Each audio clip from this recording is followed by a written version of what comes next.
community redevelopment plan update visioning component with Professor Green,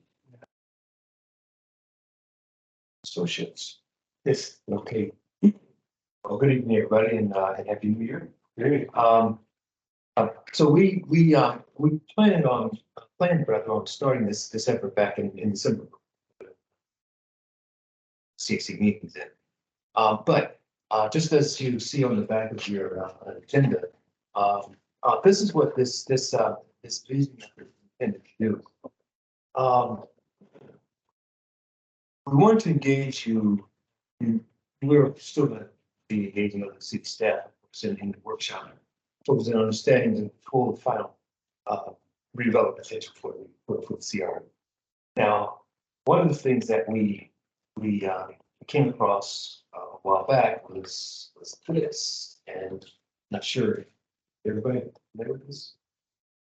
Your show, Mr. Klein document. Okay. Now, this was done almost 10 years ago now, and we understand that this is changing.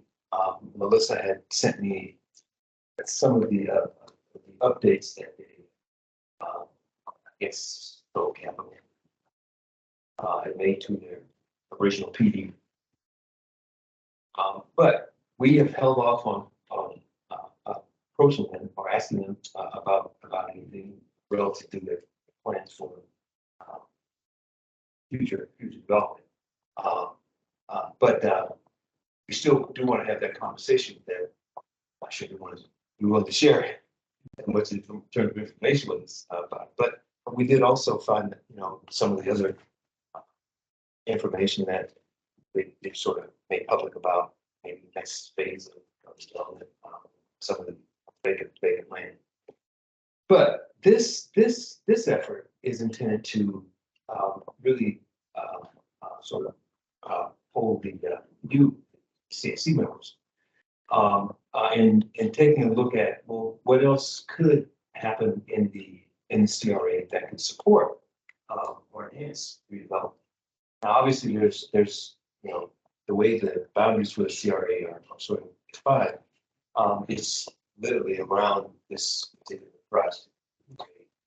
So we recognize that there really aren't any redevelopment initiatives that would bring into this conversation. But so as part of this effort, we wanted to gauge you a conversation about other types of things that could happen within the public realm. Further enhance the area or existing development or future redevelopment for that.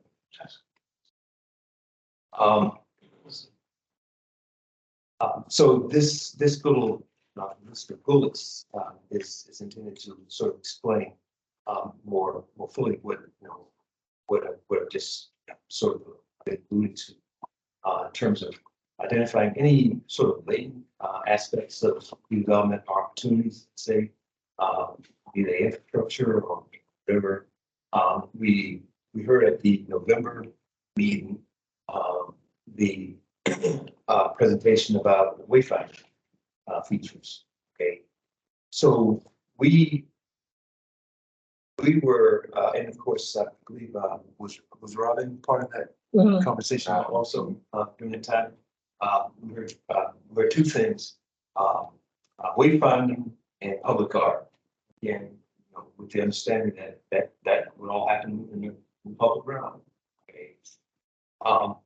We also wanted to bring into a broader discussion about those types of elements, what we call micro scale features, let's say, or enhancements. The idea of placemaking and place branding. Okay. And we have some images we want to sort of share with you just to get your input as to whether or not you think they're needed or warranted, say, and if so, where. But we also understood, because again, we heard at that same meeting the discussion about what to put in the roundabouts. And I guess there's two boundaries. This one here, and then the one over at North Boulevard, right? Okay. Is the idea to have something in the middle of each one of those? So it's those types of features that we're, again, I'm going to talk about micro scale, those types of features that we also heard, we have a presentation by a gentleman from DOT about putting the sidewalk in down next to the off ramp, takes you to downtown. We've tried to find out a little bit more about whether or not that ramp will remain as part of DOT expansion, for the widening or whatever, reconfiguring that entrance into downtown.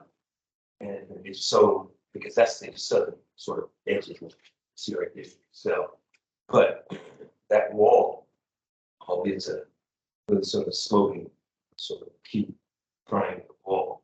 I'm thinking that could be a place for some type of public art installation as well. But we wanted to get your ideas about other places where you could see other types of features happening around the area as well. We've had a number of internal discussions about, okay, so as this area evolves, it already is a destination for a lot of people from around the city and from outside the city. But how will it be branded? Now, of course, the developers here, of course, can make their own understanding about how they like to see that take place. So we would love to engage them in a conversation about that as well as part of this vision component for updating the CRA plan itself. But again, we're just not sure whether or not share, the thoughts of, about that. But nevertheless, we want to get your input first, okay? And when we talk about placemaking or wayfinding or district identity or place branding to features, and like I think this is other than the sort of neighborhood markers that you sort of see you're going in out of the neighborhood within the city.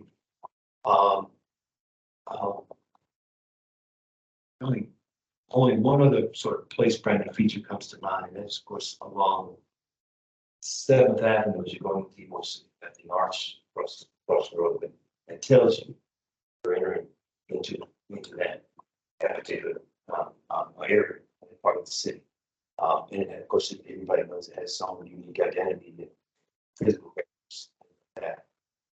So we're sort of looking out into the future, sort of saying, okay, so for the Tampa Heights area, how will it be branded? What will it be called? What will the district be called? This is still part of the Tampa Heights neighborhood, the larger neighborhood itself, but as the destination, how will this area be sort of identified and branded? And then opportunities for exploring opportunities, let's say, for enhancing accessibility, mobility, connectivity, things like that. Right now, if you're coming down Florida Avenue, don't know that this area exists. It's just a block away. Okay.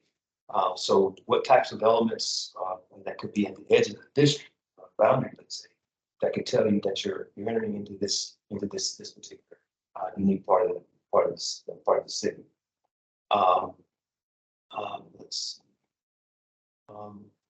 But that's what we wanted to engage in a conversation tonight about. So I'm gonna put that on the table and get your input. We got some markers. Scribble on, that's fine. But we just want to get your input along those lines.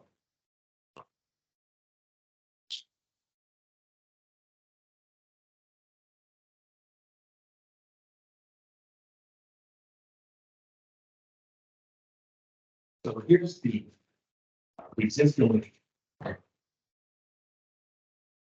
CRA. All of the gray buildings are what exists currently. Of course, this is all the big property is going to be developed. And this is Missouri, it's right, you know, south is that way, it's this way. We also have the, I'm not sure if this was a sort of update to the original PDA. That has a 2018 date on this, 2022, okay. So again, we know they're making some changes, but we, you know, we're not sure if this framework that's identified in this 2014 plan is still, you know, is still the general framework for the streets. Some of the streets are not exactly like what this suggests, which is to be expected. It's been 10 years now. Of course, the system's done, so you know, certainly expect something to be different. Then we have some images, just some of those types of features that I was just alluding to, that again, you'll find both in other parts of the city and in other cities that fall into these categories of either placemaking, here, public art, wayfinding, again, with signage, things like that. But and then place brand.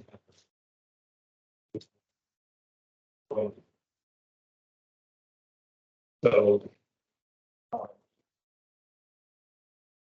so it's these types of features that ultimately appear in the city. Let's say all within the public realm, of course, in some form or fashion, and so we just want to sort of show you some of this just to get your thinking along these lines. But we also recognize that because the primary property owner developer is not here, you know, we certainly would, you know, would want to hear their opinion about this also. They may have some of these ideas in mind already. But like I said, we definitely want to get your input on this and sort of try to understand if you think some of this, you know, this type of imagery or examples of some of this type of imagery is appropriate, and if so, where. So on this map, got markers, pens. If you want to scribble on it, just put a note or ideas on it. That's fine. Okay. See something like this. It's happening along here that tells you your emerging district. Okay. Or there's some other type of public ground feature that you think is a appropriate way of sort of letting people know. Because I'm assuming that Tampa Street will continue to be one way headed south for the foreseeable future. We've heard over the years that could change, but we don't know how realistic that is. So right now, there's nothing, even if you're coming north out of that town, so there's nothing to tell you if you're coming up Florida Avenue that this is here. Okay? Now, most of us know it because we live here. But to promote this area further, again, all within the spirit of enhancing, you know, what development is there, but to occur, okay, and identify opportunities to understand how this better relates to the rest of Tampa Heights, let's say along the east and north. It'd be kind of cool if we could get FDOT to give us some acknowledgement on the exit ramps at Doyle Carlton, and then sort of that where it says downtown east or west or whatever, having it on the highway level as well.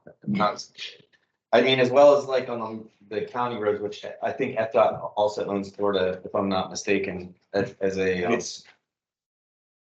as a people that are responsible for the roadways. So I would say like Florida and the highway, like, oh, I can do this. Why do I put Anton's in Tampa and also? Yes, both Tampa and Florida are are state roads that go all the way through downtown. Where's the highway? Okay, yeah. I mean, I don't really know where to put it on here, though. You know what I mean? Make it Like, up anywhere, it's fine. like highway. Signs. Or- I think this, make it, like if you're coming in from 22nd Street, 22nd Avenue, Yeah, you're coming in on I-4, it's like, Furniture Works. Yeah. Start to recommend, you know where it is. yeah. Wherever on the highway you can think of. Signage or Let or something else. So when whenever you talk to citizens, one of the things that was talked about in the last couple of years was that they had a old water tower. Right. That they had said that they were going to put on their site that would sort of be the place branding or something along that line. I remember that. Yes. And I don't know whatever happened to that. I think that got, They, from the person who provided us the bids, he sort of gave me this little bit of background. So I'm a Polk County native, grew up over in Winter Haven. And, when he started talking about the water tower, you know, it brought back memories of my childhood. Working in the orange groves and having just not too far from where I grew up. So that is a water tower that was, he said they went over there and they found it over in Polk County. And, it's a better picture somewhere I here. think it's supposed to be on top of the, where the Armature Works, the food hall building. Could be, Right, yeah. Here they show it next to the Armature Works building. And, he said they have it in storage. They do intend to install it at some point. And again, this is from the developer itself, but this is from the person who actually worked on this, this plan. There you go. It's, well, Yeah, that's a river walk. what's that back there? That's all the way, like, yeah, that was really, yeah. So that Armature Works, that'd be Pearl One, Yeah. that tower already is not existing, but that would be right where that kind of like that seating area is. Yeah. Yeah. That's my contribution. I just want you to know. Anything else for me? So the water tower. Right down there. I don't know. Right, that's right there. There.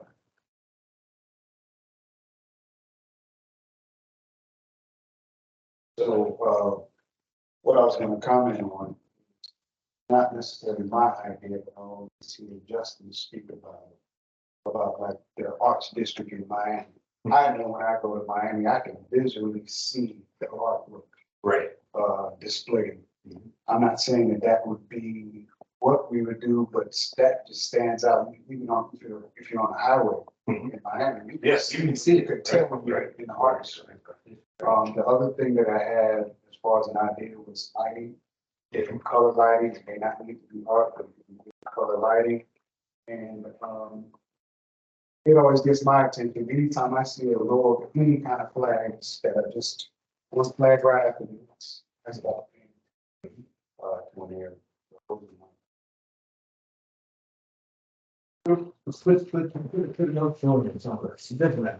Right? Just put it.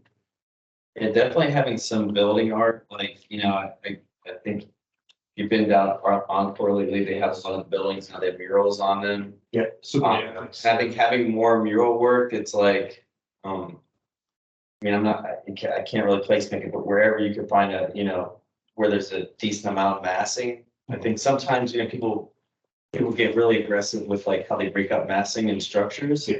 I think sometimes you don't necessarily need to do it architecturally, you can do it with art. With art being that kind of like divider. Well, It makes that. for sure.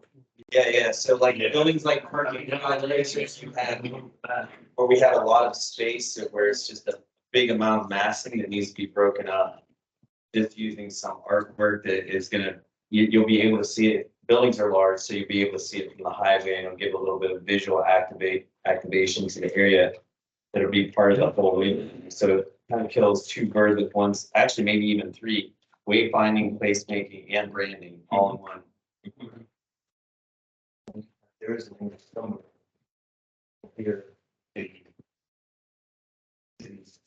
The super graphic on photographs. Yeah. Yeah, and with, what you're describing, of course, you already have some of the building, just to be that well, franchise.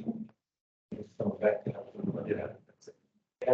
So that whole corridor is really activated visually. I feel like the Franklin Avenue corridor, but I think when you step across Tampa Street, you don't see as much of that artistic activation of visual space that you do in Franklin. Right. And it'd be nice to see it a little bit more over there, I guess, as well. All of these are awesome. I'm seeing, all of these are awesome. And see what I mean when I say flags, you automatically know you're. It gets your attention. And then the color of the buildings, you automatically know you're in a certain place. And lighting, those are all three of mine. That I suggest. And this is from There is the, a lot. this is along the walk through town by. Oh, it's just the brick walking goes on in Canada. Yeah. During one of the cities, Lights on tape. the lights on ten. They change the light colors all the time. I feel like every holiday it changes. So if the Lightning are in the playoffs, they change it, which is scary, I guess. I like your comparison on Encore though. I think that's like the best, like at least Tampa wise, it's the best comparison. In terms of like what people have done with like 3 or 4 story buildings relative to the area that you can point to that kind of some, Yeah. some flavor, like you can't drive on gas now. Yeah, it's pretty memorable. Yeah. And I'm sure some more of that'll eventually start popping up here as that gets developed there.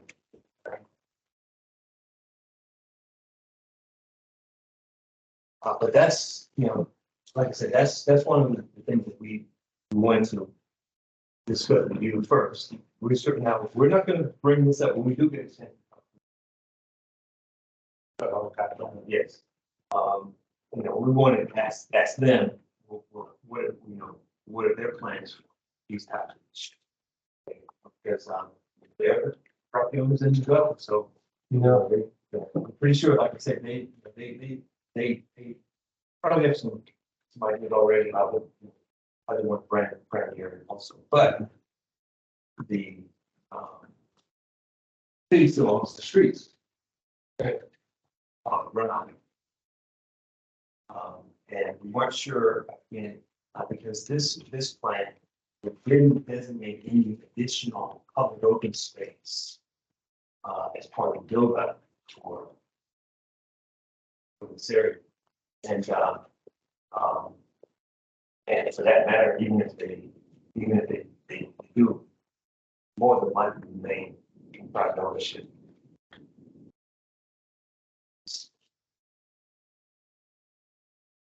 But when we talk about this type of, wayfinding strategy, at the last meeting, the assumption on our part, or hopefully we're looking at this way that some of this would be, some of this would be along Tampa Street and even internal to this.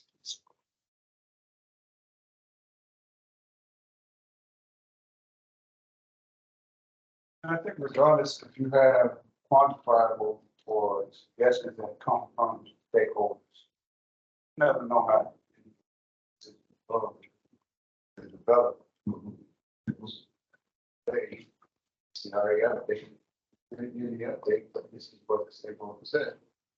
Because everything documented, great. You notice we were scribbling on here, to see some of the pencil marks.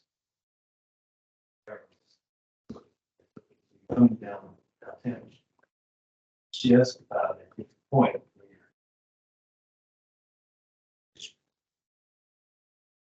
so should there be some type of mark or something like that? And then it comes across like capitalized properties. And particularly along. Or Seventh Ave. These go all the way to Eagle, right? Right. Should there be something that tells you. I don't think it has to be exactly, but the arches are always this, you're entering into a location. I like this Tampa Square.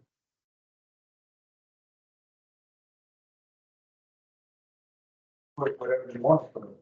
Tell them, hey, this is where you guys can go and get. Where is this?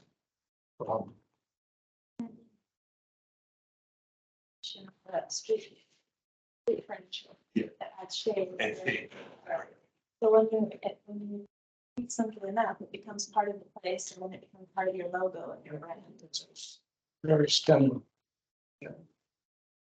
Of course.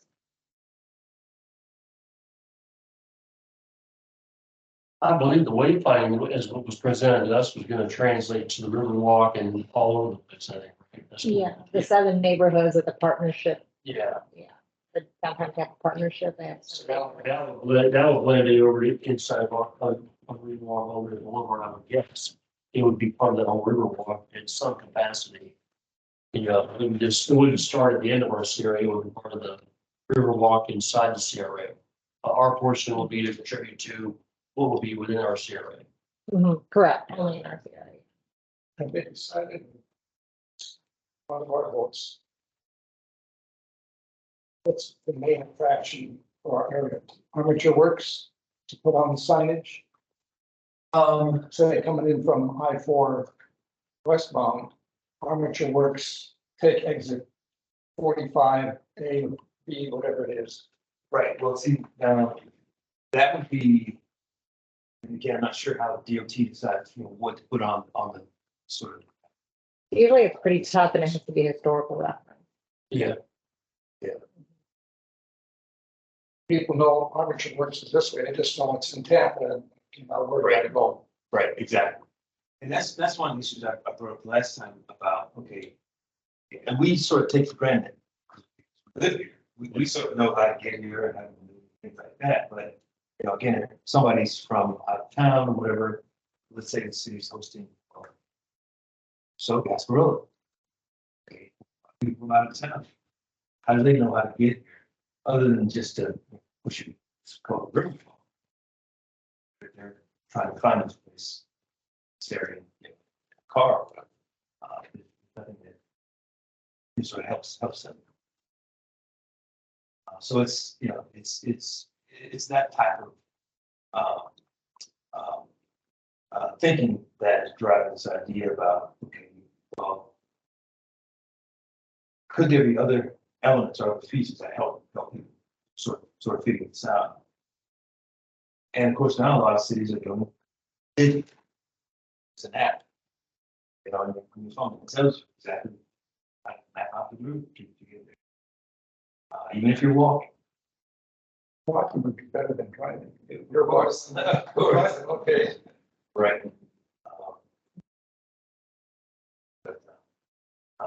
So all of what we're sort of suggesting to you, again, are there these types of features, elements that you can sort of envision with happening, as part of the long-term or total build out of the CRA.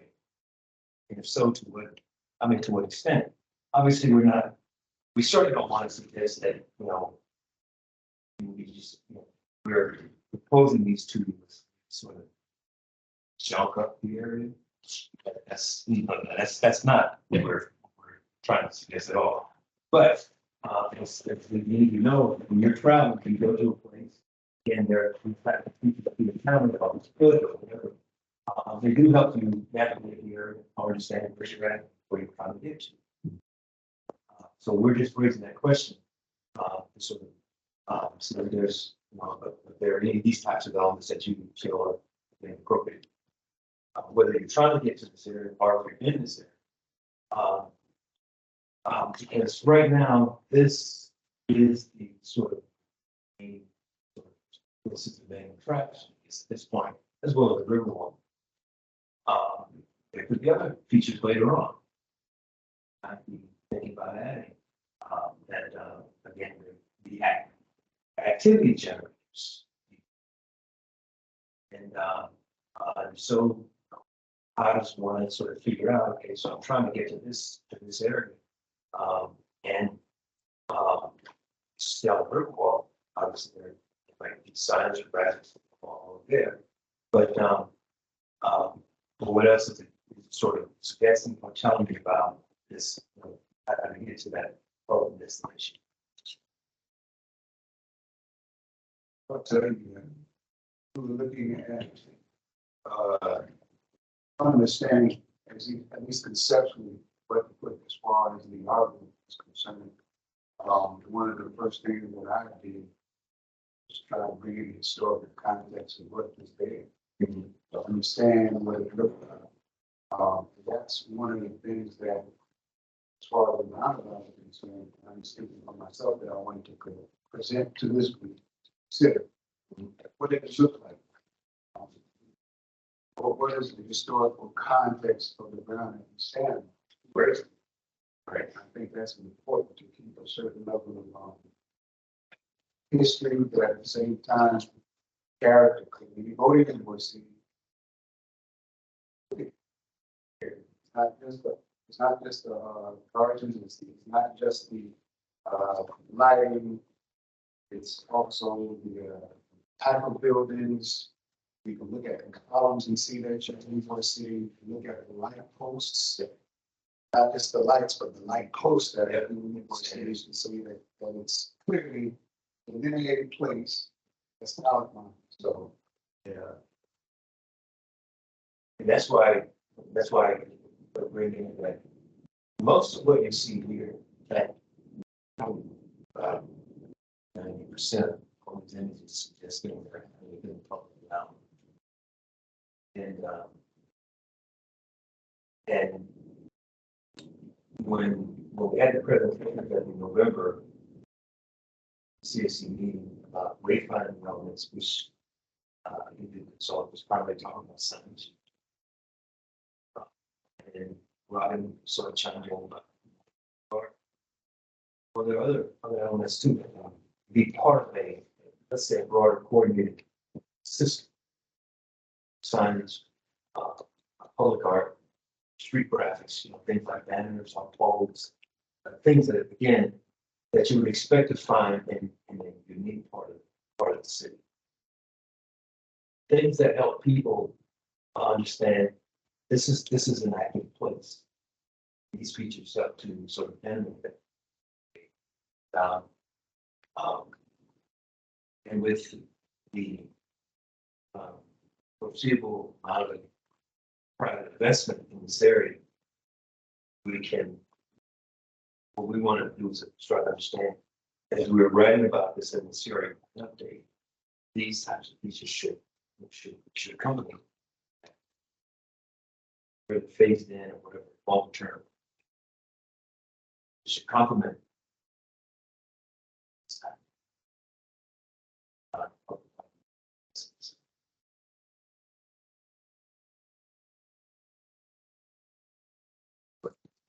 Gets my attention.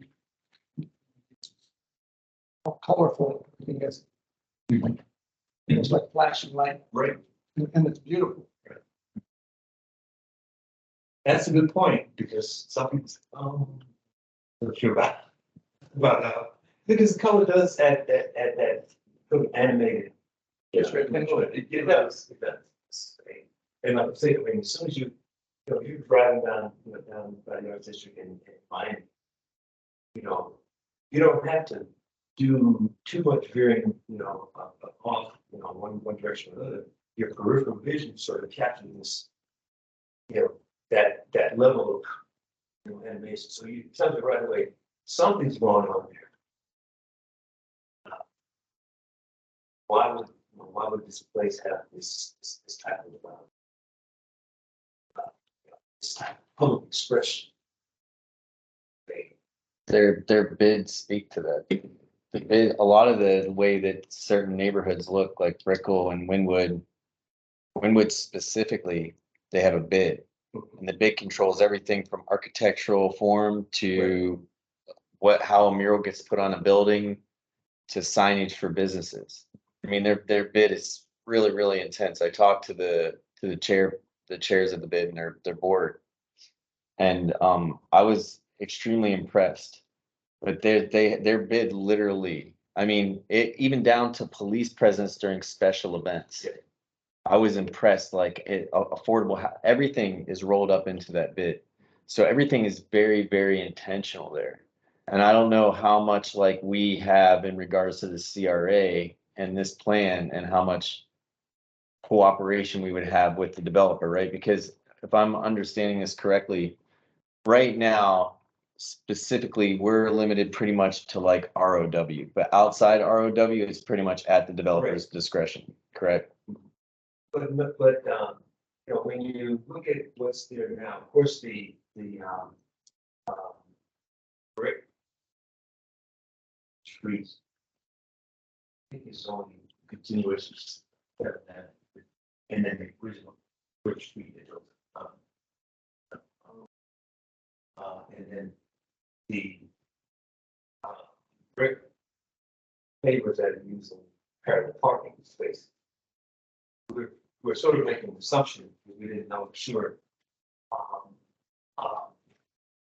Is it, the guys were asking, why did they do brick in parallel parking?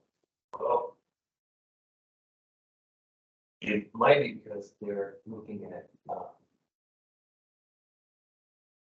catching something runoff before it goes on into the river. So the assumption is that it goes in the forests. Or connected perfectly between bricks. I'm not gonna catch all of them, obviously, but of course, it does make again, sort of highly decorative sort of statement. Now, all the sidewalks are not yet in on all of the streets out there, but we're also thinking that there will be additional streetscape elements, street trees, things like that. Now, again, and assuming they will be in the public right of way, as opposed to on private property. It could be, but you know, but more than likely, they will be in the public right of way. So, and with additional lighting, that may go up, there'd be an opportunity to introduce some, you know, some other types of cultural elements, banners, things like that. But that's what we wanted to sort of take all what we heard at the November CC meeting, and try to fold it into a. Not sure we want to call it a strategy at this point, but just a way of thinking about what other types of elements could be should be contemplated.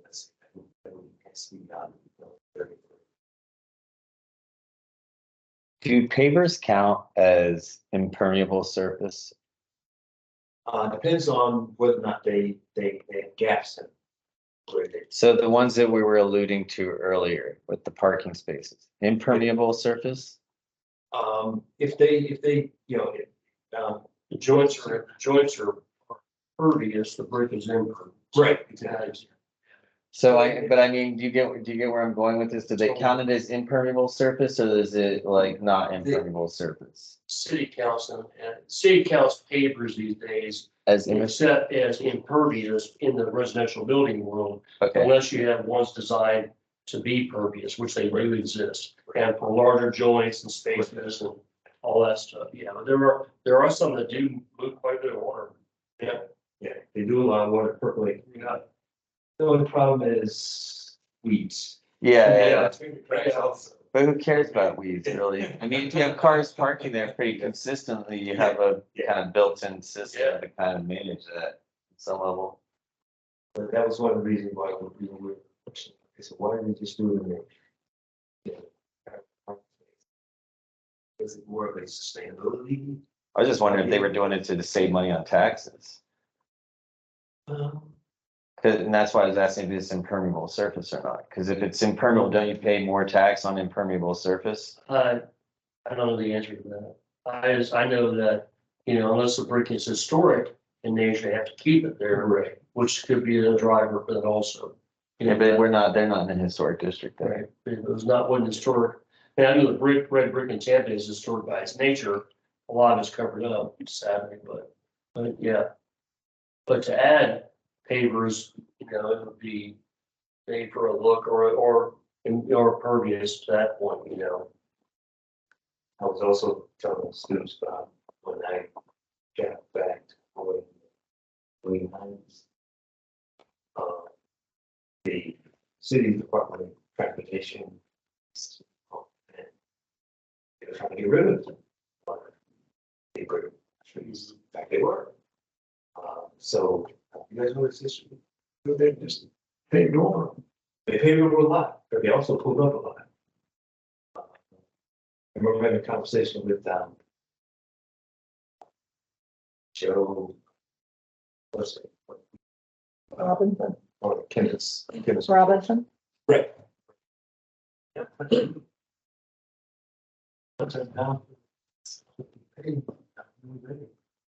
And they actually were selling some of Ken's brick papers to Orlando.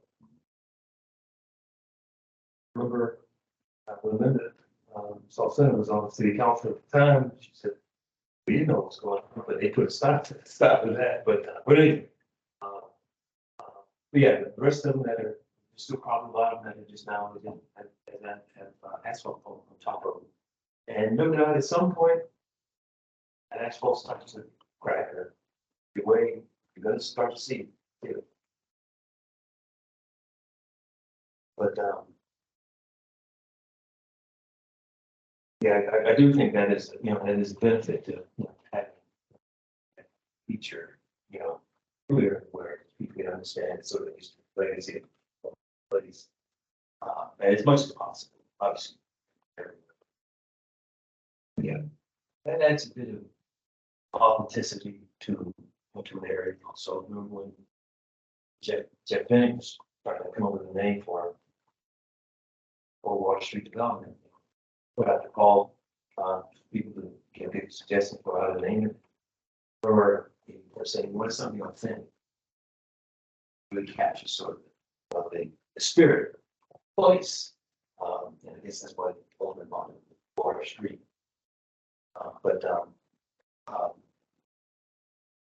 It's those types of things that, like I say, that's what people expect to encounter. That's unique about this place if they're not, they're not from here. Of course, we all want to promote what it is we have to offer that's unique about, where we live. Same as if we travel those to other places, we want to understand what's unique about those places as well.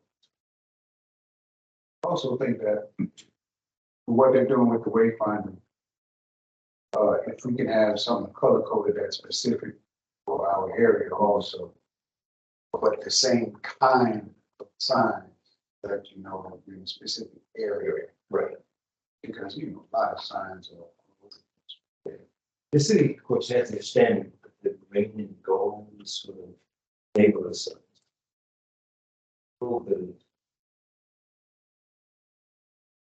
So, story for it, but you can be same, but I mean, that's pretty much it.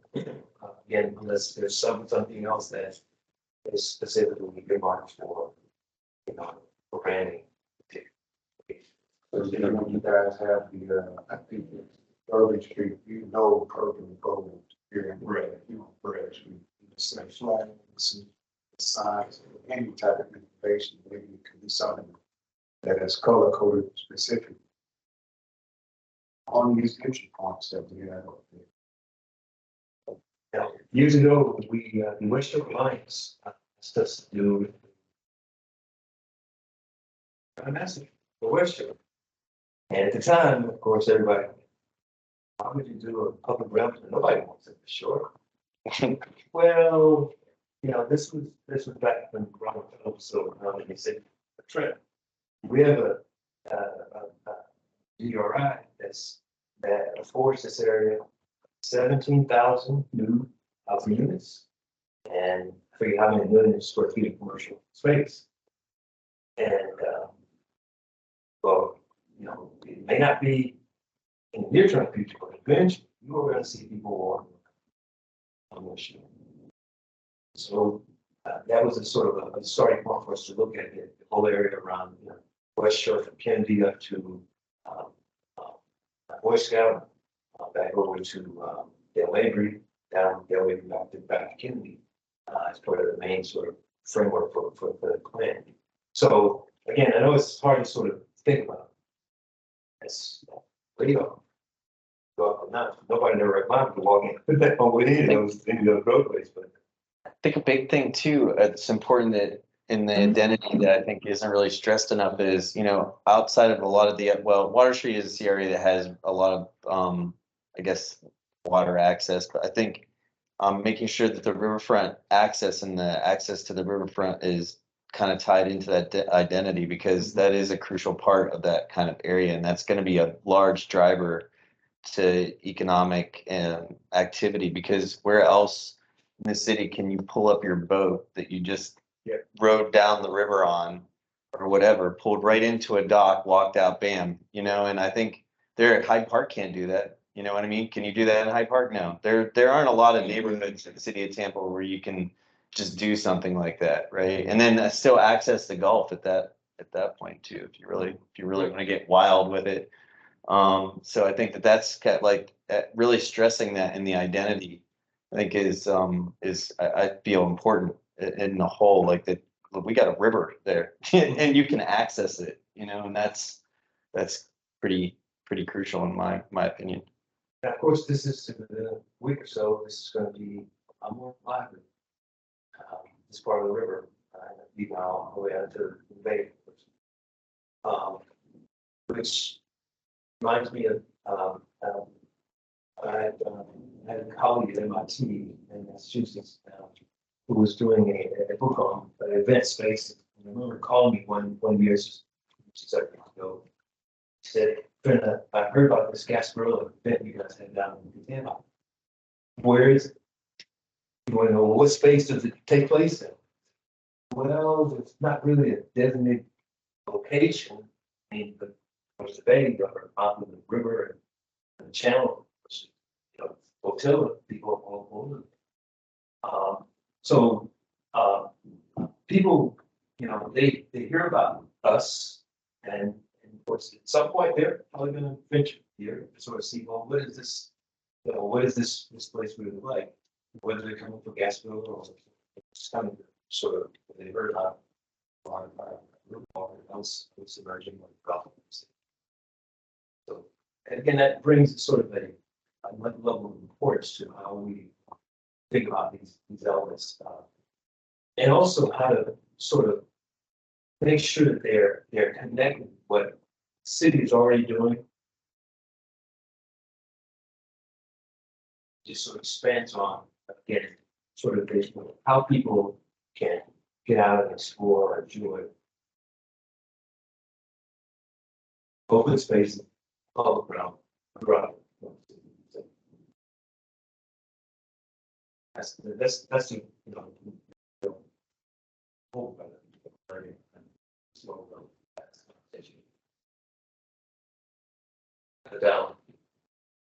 But I think we have some notes, and we have some few people from here.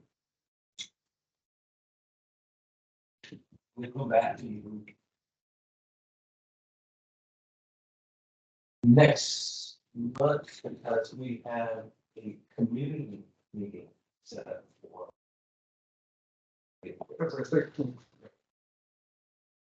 And we'll also get the order which is facing the community meeting.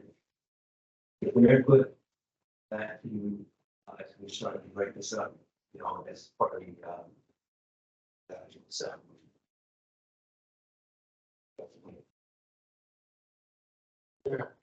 And not want to change the topic. Is there any consideration to the boundary line of the CRA going east or something like that?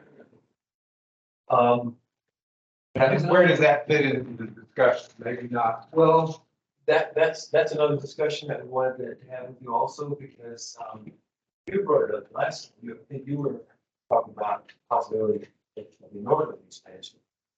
Now that we're seeing, there's a proposed development on Florida, right in, that's the year, called a life shape project. Yeah, and then apply, of course. So now we're starting to see, again, more investment in this area. This is when we're driving down Florida, and of course, there's tons of stuff that's sort of popping up all along the corridors moving south. But now we're starting to see things start happening. Captured, sorry. But along the same line as well. So, how now the CRA doesn't sunset until. So. Yes, that's a discussion that needs to be brought to the attention of the board. If, if it's possible, because that's. We're starting to work out between the city and the county. Yeah, and it would go through legal first, because Ebor's talking about this as well. It's been down to Adamo, south to Adamo, and it's with legal right now. Because usually you can't extend the boundary was my understanding, because then you reset the base year. Yeah. You never want to reset your base year. You would basically want to do a CRA too. Yeah, a separate CRA, Yes. not trying to expand the existing one. Right, because it would reset. I remember that conversation. And I'm gonna bring back the point that I'm gonna bring up again. At this juncture in our political kind of situation, given the county and kind of what's going on there, the likelihood of you getting a second CRA, I feel, is pretty slim. And then also having the necessary qualifying factors necessary to prove blight is also going to be a problem now. Sure. So if you want to do something, I'm of the opinion, do a bid. I think that you'll be a lot more successful and you can achieve relative similar results. Just a different modus. That's it. Different way to skin the cat. With that. Yeah, have anything to say with. That partnership. I think they're all related to a certain extent, I mean. Seems silly to have. Division. Of what's happening over there, not part of what's over here. But. Maybe. Something that you can't fix. We do have some in like. That's it. Got some like for that. Issue in those areas. We get to that destination, those areas.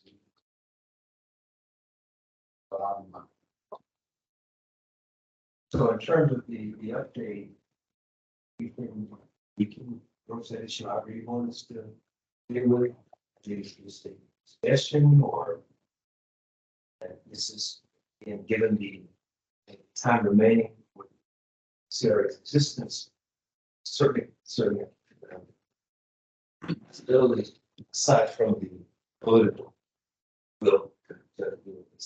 So I do remember that you presented that you were gonna be looking at a veto of a CRA and its effect on surrounding areas. Yes. Now, as far as I'm concerned, as long as we have inside of the CRA update, what those areas look like outside of the CRA, I believe that you'll be able to capture the fact that by definition of the CRA, there are areas that are very close to the CRA. Right. Or the CRA to utilize. Right, when I alluded to that earlier, we were simply more concerned about the edge areas. Yes, yeah. With the private investment that's going on here, obviously it's gonna stop. It's running. How many blocks further to the north, to the east, we can't say, but, do have one of the suits who are actually looking at the change in property value. It's also see if there's a noticeable trend. In that respect. Now, and again, it's not to bring us that type of issue up as ongoing or anything like that, but we're just curious as to. Obviously, jurisdiction of see ourselves is within these boundaries, but again, at this type of development, as this close to that edge, it's gonna have some influence or it's not impact.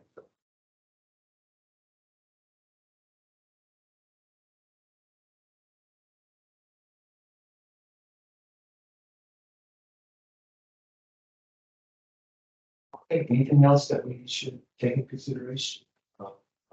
Along these lines, anything else that? Yes, I recommend that we listen to the set.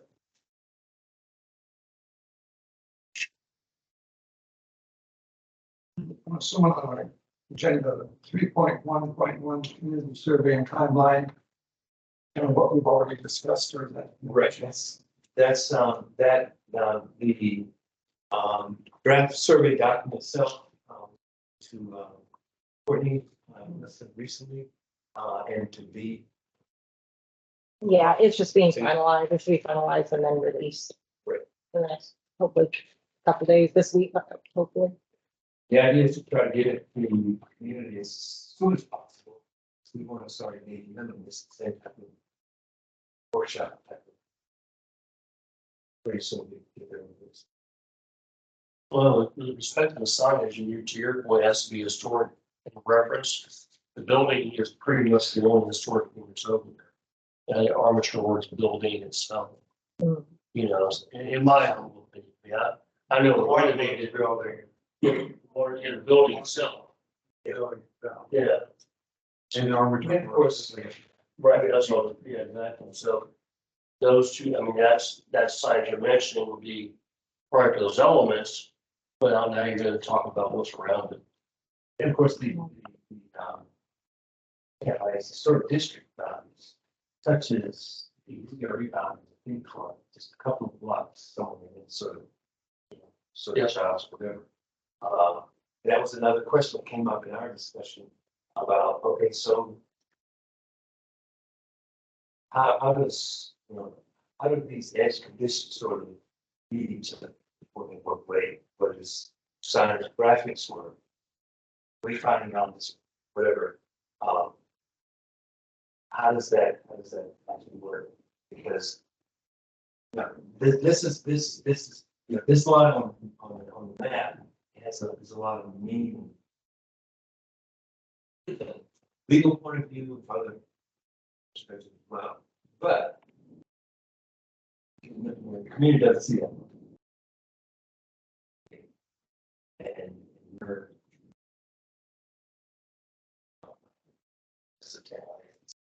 starts here. This is still Tampa Heights. But we want to get a better idea of how do we address those type of issues as well. I believe from the CRA itself, knowing that we're just in instances historic district boundaries right up to this edge, but not this to be blocked. So I think it's important that we look back at the history of the neighborhood focus. Very else. No other neighborhood is claiming this, one side of Tampa Heights. What happens by location, by name, by its orientation. Take away where the CRA was birthed. That's great.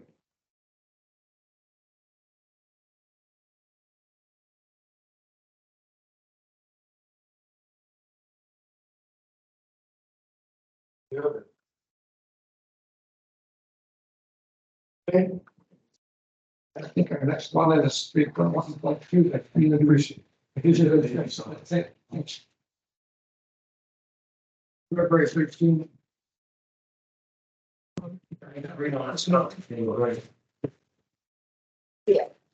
That's what we're working on is, working on the communication.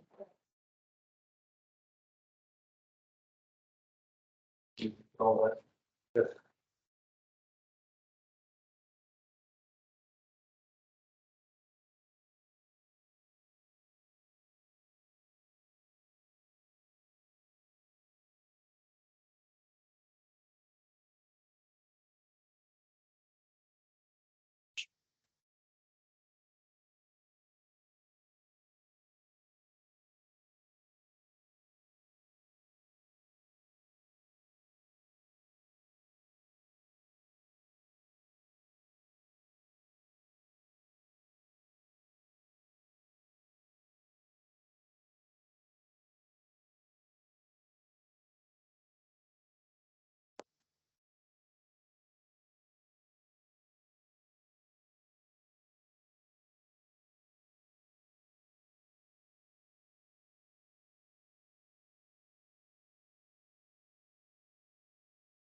Using access. No, just, I can send out an appointment. It's confirmed for February 13th at this location, 67 Farm. For public. Yes. Mhm. That's our attorney, so we'll do what's on it yet. Next meeting, so number 5, new business. And then we'll go to 6.1, requested speed tables on road Carlton Drive. Yeah, so just an update, we met with Alex Henry, who spoke to us at the last meeting, when Melissa and I met with him, and so he's just creating a timeline, putting it on the work list. So it's in motion, and I meet with him tomorrow for an additional update. But it is moving forward.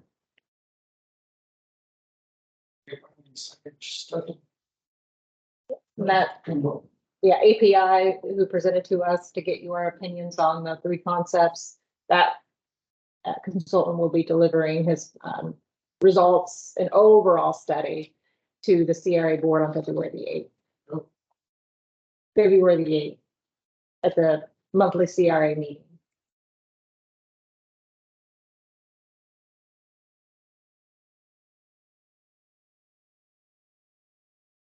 Okay.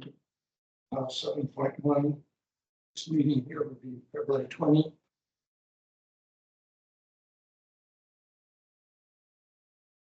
The next CRA board, January 18.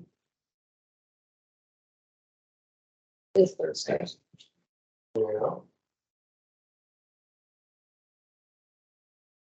And for us. Indicating a motion to adjourn. Second.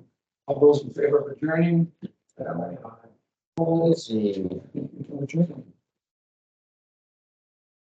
Thank you. Thanks very much. Thank you for giving me my stuff. That's great. The next time we're gonna, the chairs, here's the office. Yeah.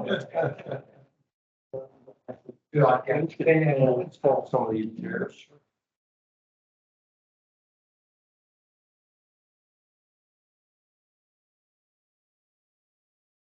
There's just a new one.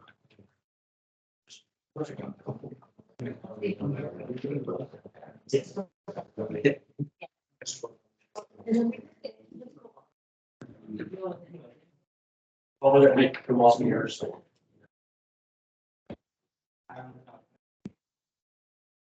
iPads, everything. I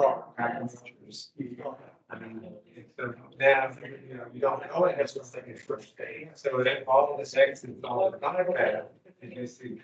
Downtown, they store, right there, something there. There's nothing there except the old building. Yeah, you gotta have the certain. Say something like this, you were on. Yeah. Let's go to water on this. Yeah, that should be some. Yeah. So I think, with this water tower, it's. Oh, yeah, you can go to the bridge, it's down there. You just get lost, like, parts out. You get plus 10, you can still work. Two oh one or whatever the next. Yeah. Could be another big box building. Take out. We'll see. The original. I just know that if they get them, use the home, that's just good. There's a handful of water. If it plays flag, yeah, it's just the truck goes, but. You know, you can't, we can't. Can't let some say your stuff, whatever, and just go to the, there's gotta be something. Just trying to know, I think, but, oh, yeah, you said it's also we have, so. Now you see it, listen to each other. Yeah. Let's do it, exactly. Yeah, this window, it's like this one is.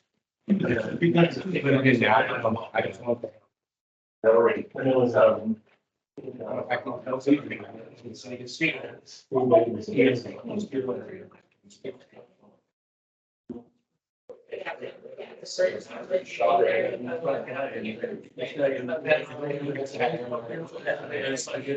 And you're like, the other is not something that looks like it's got something wrong to drive in the city. And you see it near me, it's great.